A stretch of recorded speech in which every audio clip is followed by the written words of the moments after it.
అదే RTV app వార్తల్ని క్షణాల్లో చదివే అవకాశం ఉంటుంది. ఒక న్యూస్ పేపర్, ఒక టెలివిజన్ ఛానల్ మీ చేతుల్లో ఎప్పుడూ ఉంటాయి.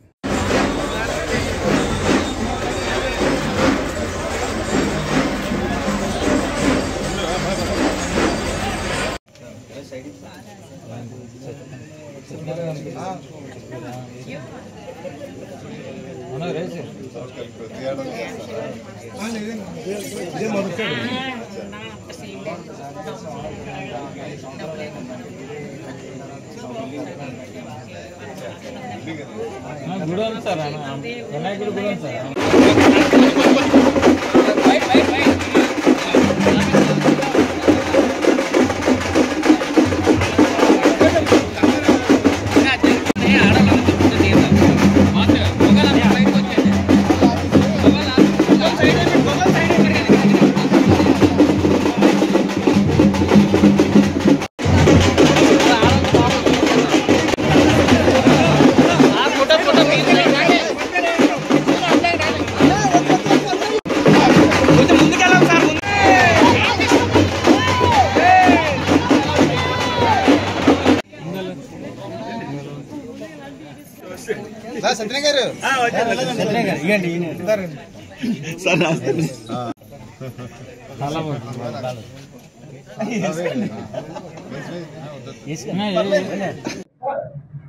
వార్డులో 22, 23, 24, 25 వార్డుల్లో సంబంధించి ఇక్కడ నూకాలమ్మవారిని జాతర కార్యక్రమం పెట్టుకున్నారు. ఇక్కడ ప్రాంతంలో ఉన్నటువంటి ఎన్టీఆర్ కాలనీ ఉన్నటువంటి సభ్యులంతా కూడా కలిపి వారు ప్రతి ఏడాది చాలా ఉత్సవాన్ని చాలా అద్భుతంగా చేస్తారు. కుటుంబ సభ్యులందరూ కూడా కలిపి సుమారు అక్కడ ఉన్న కాలనీలో అందరూ కూడా కలిపి చేయటం అన్నది సాధారణంగా ఎక్కడ చూడండి, నేను ఇక్కడే చూస్తున్నాను మొదటిసారి.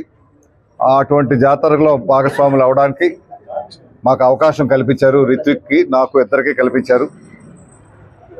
మేము గతంలో చెప్పిన విధంగా ఈ ప్రభుత్వం అధికారం వచ్చిన వెంటనే ఈ కూటమి ప్రభుత్వం నూకాలమ్మవారు ఈ ఉత్తరాంధ్ర ఇలవేలుపు, ఉత్తరాంధ్రలో ప్రతి ఒక్కరూ ఏ కార్యక్రమం చేయాలన్నా నూకాలమ్మ గారు దర్శనం చేసుకొని కార్యక్రమం మొదలు పెడతారు. అదేవిధంగా నిన్న సీఎం రమేష్ గారు, రిత్విక్ గారు, కుటుంబ సభ్యులందరూ కూడా వెళ్ళి ఆ నూకాలమ్మ గారు దర్శనం చేసుకొని ఆ అమ్మవారి ఆశీస్సులు తీసుకునే కార్యక్రమం మొదలుపెట్టారు.